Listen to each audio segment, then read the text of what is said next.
ഒരു കത്ത് വലിയൊരു പ്രതിസന്ധിയും നേരിട്ടു. ആ സമയത്ത് നമുക്ക് ഈ ലൈഫ് തന്നെ വേണ്ടെന്ന് വെച്ച് ഞെട്ടിപ്പോയ അവസ്ഥ ഉണ്ടായിരുന്നു.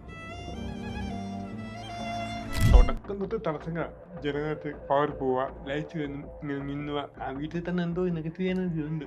പിന്നെ ഞങ്ങൾ ആ വീട്ടിനെ പറ്റി അന്വേഷിച്ചപ്പോൾ അറിയില്ല, അവിടെ ആരും തൂങ്ങിച്ചെത്തു. ആകെപ്പാ എക്സ്പീരിയൻസ് ഷോപ്പിനും ആട്ടോ 3 അവാർഡും കിട്ടിയിട്ടുണ്ട്.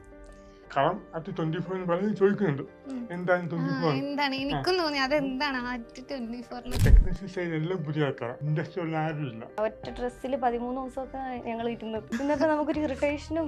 ലാസ്റ്റ് ഞാൻ ചോദിച്ചു എന്റെ ഡ്രസ്സ് ഞാനൊന്ന് അലക്കിക്കോട്ടെ. അമ്മയോട് പറഞ്ഞു ഒന്ന് അലക്കിത്താ, എന്നിട്ട് നമുക്ക് ചെളിയൊക്കെ തേച്ചിട്ട് കൊണ്ടുപോകും. എന്നെ രാവിലെ 7-8 മണിയാകുമ്പോൾ കെട്ടിയിടും, ഒരു 9:30 ആകുമ്പോൾ തുറന്നു വിടും, പിന്നെയും കെട്ടിയിടും, ഒരു 1:30-2 മണി വരെ കെട്ടിയിടും. ഇവര് ഇടയ്ക്ക് ഓരോ സീൻ എടുത്തു കഴിഞ്ഞിട്ട് പോകുമ്പോഴും ഞാൻ മാത്രം കട്ടിൽ അവിടെ ഇങ്ങനെ കിടക്കും. ടീപ്പൂന്റെ കാല് മാത്രമേ കുറെ ദിവസമായിട്ട് കാണുന്നുള്ളൂ, പിന്നെ കുറെ സൗണ്ടും കേൾക്കാം.